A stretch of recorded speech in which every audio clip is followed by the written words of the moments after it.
The same German newspaper that brought us the Panama Papers in 2016 has now exposed the Paradise Papers, another offshore tax leak of the rich and famous.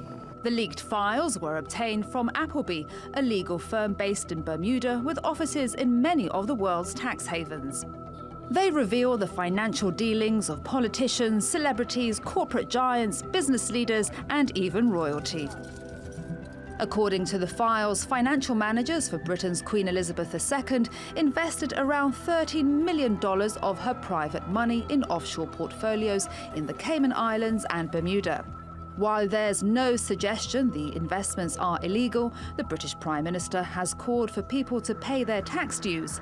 But whether people includes the Queen is another matter. There's already work that's been done to ensure that we see greater transparency in our dependencies and British overseas territories, and we continue to work with them. HMRC is already able to see more information about the ownership of Shell companies, for example, so that they can ensure that people are paying their tax. We want people to pay the tax that is due. Also implicated is a top member of Donald Trump's administration. He has business links with Russian allies of President Vladimir Putin, who are under US sanctions. Commerce Secretary Wilbur Ross has a stake worth millions of dollars in Navigator Holdings, which transports oil and gas for Russian energy firm Sibur. Two major Sibur shareholders are under some form of US sanctions. A US Commerce Department spokesman did not dispute the revelations. This is by no means everything. The leaked data covers 7 decades from 1950 to 2016. There'll be much more pouring out over the next few days. After the Panama Papers, now we have the Paradise Papers. These are very nice names, but behind them is naturally tax evasion. And if many famous names are mentioned, this actually shows that even politicians, who should be fighting tax evasion, engage in this practice. This is no glorious chapter for politics. It may not be a glorious chapter for politics, business, or even royalty. And it may not be just, but tax avoidance is not illegal. There will be moral outrage, as UK Labour leader Jeremy Corbyn tweeted, one rule for the super rich and another for the rest of us when it comes to paying tax. And moral outrage is where it may stop. The fallout from last year's Panama Papers was minimal. Likewise, the Paradise Papers may be a PR disaster, but not a financial one. And it's even doubtful whether heads will roll. Maria Ramos, TRT World.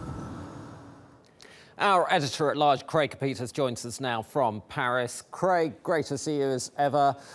Look, you covered the Panama Papers scandal last year. Now we've got the Paradise Papers. It reveals a whole new roster of people who allegedly use offshore tax havens. But have we learnt anything new about how these people operate?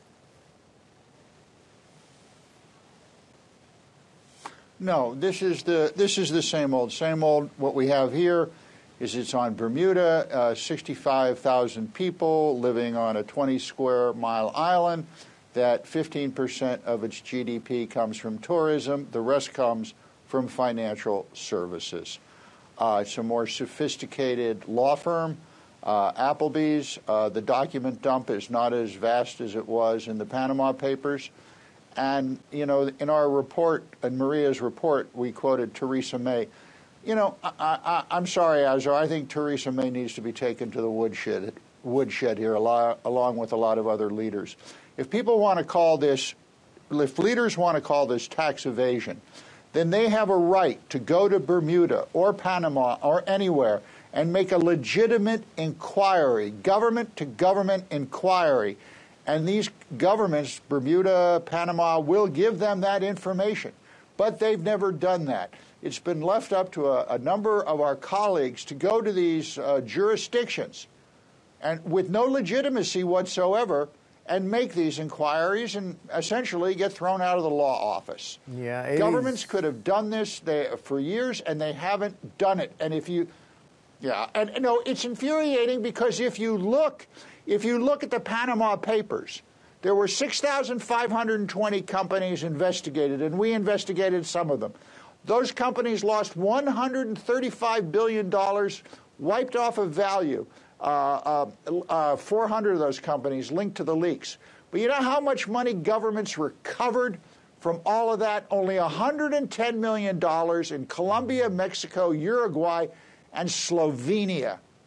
So there was no follow-through by the OECD or other governments into tax evasion. Right, and important to make that distinction, as ever, between tax evasion, which is illegal, and tax avoidance, which is legal.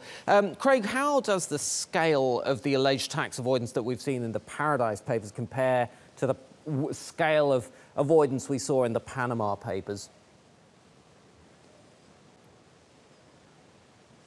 We have a marquee cast of characters here. We have 11 members of the Trump administration who have been named. We have Queen Elizabeth. We have the financial advisor to Justin Trudeau. This is a main event, and it's a main event because Bermuda is a much more sophisticated offshore. Hey, Az, you remember earlier this year we had 3 hurricanes? What were they? Harvey, Irma, and Maria? You know, I think it's kind of interesting to note that more than 25% of the reinsurance money that's going to be paying for the fallout from those hurricanes, it comes from Bermuda. Why are the reinsurers there? Because they're not taxed. If they were somewhere else, they will argue, they would be taxed. And the people who need the money wouldn't be getting as much. Right. They would say. Let's talk about Wilbur Ross for a second before we have to go. He says that he has been entirely transparent in his disclosures of his stake in that shipping company that we talked about with links to Russia. That even if he didn't do anything illegal, shouldn't people in his position be head and shoulders above anything like this? Shouldn't they just be seen to not even be close to anything that's potentially shady?